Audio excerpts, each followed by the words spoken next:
उस दौर में इमरान खान की हुकूमत ने अच्छे तरीके से वो टैकल सिचुएशन की अभिनंदन वाली एपिसोड में, या इस दफ़ा आपको लगता है ज़्यादा एग्रेसिव अप्रोच? तो हमारे मिनिस्टर्स वगैरह डर नहीं रहे थे वहाँ जाने के लिए कि यार इंटरव्यू करना है। ख्वाजा आसिफ गए, टीआरटी का एक इंटरव्यू मुझे सागडार साहब का याद है, हमारे इंफॉर्मेशन मिनिस्टर अताउल्लाह तारा साहब वो भी गए, वो फेस कर रहे थे सवालात को।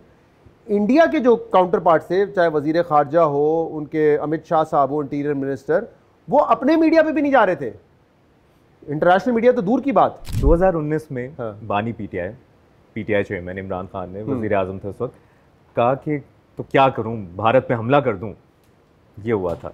और उसके 5 साल बाद हमने देखा, हमने किया और पूरा जवाब दिया।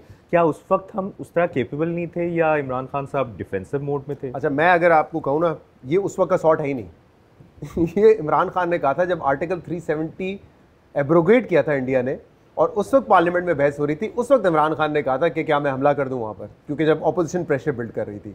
और 2019 में ऐसा कुछ? 2019 में तो क्योंकि उन्होंने जिस दिन अटैक किया था, आई रिमेंबर मैं उस वक्त एयरपोर्ट पे था और ये खबर आई थी कि उन्होंने बालाकोट में अटैक किया है, और फिर I flew to Dubai, I was flying to Dubai at that time. हम वहाँ पहुँचे, अगले दिन पाकिस्तान ने हमला कर दिया, पाकिस्तान जिसमें अभिनंदन का, तो वो तो एक ही दिन था मेरे ख्याल से, उसमें तो कोई पार्लियामेंट की तकरीर भी शायद ना हुई हो इमरान खान की। हाँ, उसके बाद प्रेशर आ रहा था कि ऑपोजिशन जो एक यास हातिक साहब ने कहा था, टांगे कांप रही थी, शाह महमूद कुरैशी साहब की वो थी, लेकिन वो जो बयान था ना कि क्या मैं हमला कर दूं, वो जब आर्टिकल 370 खत्म किया था कश्मीर के हवाले से और प्रेशर था, उस वक्त देखा था। इस सवाल को इस तरह देख लेते हैं, क्या उस वक्त हम कर सकते थे? हमने नहीं करना चाहिए, आर्टिकल 370 नहीं करना चाहिए। हाँ, एक है मसला पाकिस्तान की, तो वैसे ऑफिशियल पोजीशन ये थी कि क्योंकि हम मानते ही नहीं है कि वो इंडियन ऑक्यूपाइड कश्मीर है, उसको यूएन चार्टर के तहत आपने फैसला करना है, लेकिन फिर भी हमारी पोजीशन थी कि चले जो उनके भी राइट्स थे एज अ स्टेट, उसको आप यूनियन टेरिटरी में बदल के उनकी ये राइट्स नहीं ले सकते हैं। तो वो हमारी पोजीशन बिल्कुल ठीक थी, लेकिन हमला तो नहीं कर सकते उस बात में।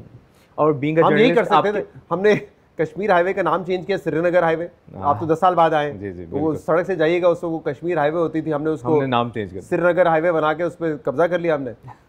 और फिर हमने कहा था 12 बजे 12:30 बजे जुमे को आधा घंटा धूप में खड़े रहेंगे इन सॉलिडारिटी, और सब लोग, वो एक हफ्ता हुआ, उसके बाद वो होना भी खत्म हो गया। एक और कंपैरिजन कि हमने विफाक के पॉइंट ऑफ व्यू से, पाक अफवाज ने तो उस वक्त भी भरपूर जवाब दिया, इस एपिसोड में भी भरपूर, और हमारा वो जो बीइंग अ पाकिस्तानी है मज़ीद ट्रस्ट डेवलप हुआ, और हम मज़ीद फ़ख्र से अब एक दूसरे से बात भी कर सकते हैं, वो एज अ पाकिस्तानी भी बड़ा फ़ख्र फील कर रहे हैं। उस दौर में इमरान खान की हुकूमत ने अच्छे तरीके से वो टैकल सिचुएशन की अभिनंदन वाली एपिसोड में, या इस दफ़ा आपको लगता है ज़्यादा एग्रेसिव अप्रोच? अच्छा, ये क्योंकि एक लंबा अरसा चल रही थी, हमें अंदाज़ा था, वो मेरे लिए तो बड़ा सरप्राइज़ था कि एकदम से पता चला उन्होंने हमारी एयर स्पेस वायलेट करके पुलवामा के बाद एक मिसाइल यहाँ पे अटैक किया जिसमें एक उन्होंने कौवा मार दिया। आई वॉज नॉट एक्सपेक्टिंग कि वो ये कर सकते हैं। उड़ी के बाद उन्होंने कहा था कि हमने सर्जिकल स्ट्राइक की, कोई अटैक नहीं हुआ था, हमें पता है, कोई नहीं हुआ था, खाली फिल्म बनाने के लिए उन्होंने वो किया था कि उड़ी हुआ, उड़ी के बाद उन्होंने यहाँ सर्जिकल स्ट्राइक की, तो इट डिड नॉट हैपन। तो वो बड़ा शॉर्ट टर्म था, और यहाँ मेरे ख्याल से रिस्पॉन्स इसलिए बेहतर है क्योंकि we were checked on all front.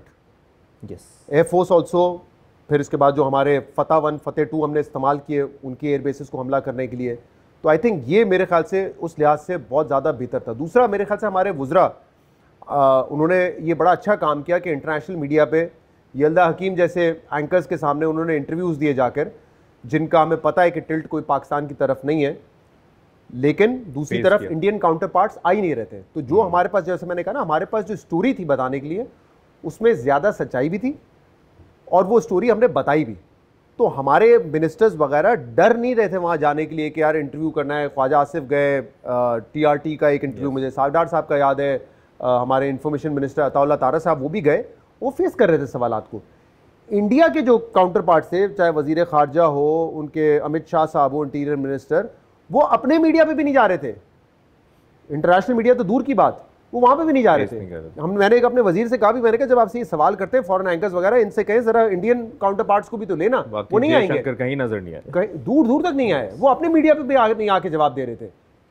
और अगर आते भी तो मेरे ख्याल से किसी ऐसी चैनल पे आते जिसपे जहां पाकिस्तान को उन्होंने अपने हिसाब से तबाह कर दिया। अच्छा, हमने क्या किया उल्टा, हमने तो, हमारे पास वुज़रा आ रहे थे, वुज़रा इंटरनेशनल मीडिया में जा रहे थे, हमने ट्विटर भी खोल दिया।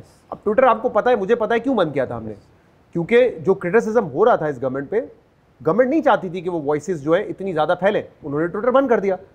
अब जब उनको पता था कि यार ये जो भी आवाज़ें उठेंगी वो तो हमारे खिलाफ होंगी नहीं, क्योंकि ऑब्वियसली अगर कोई गलत कर रहे होते तो खिलाफ होती, लेकिन उनको पता था कि शायद हम इस दफ़ा इंडिया गलती पर है, इंडिया एग्रेसर है, हम दिफाई पोजीशन पर है। उन्होंने ट्विटर भी खोल दिया तो, और ट्विटर वहाँ बंद हो गया। यस, उन्होंने पेजेस भी बंद किए पाकिस्तान के, उन्होंने 8000 दुनिया भर के जो क्रिटिकल वॉइसेस थी, जो ट्विटर अकाउंट्स थे, वो उन्होंने बंद कर दिए। अच्छा, एक्स कहना चाहिए वैसे, अगर मैंने $50 बिलियन में कंपनी खरीद के रीब्रांड किया होता तो एक्स बड़ा एलन मस्क को दुखता होगा जब हम ट्विटर कहते हैं इसको। बिल्कुल।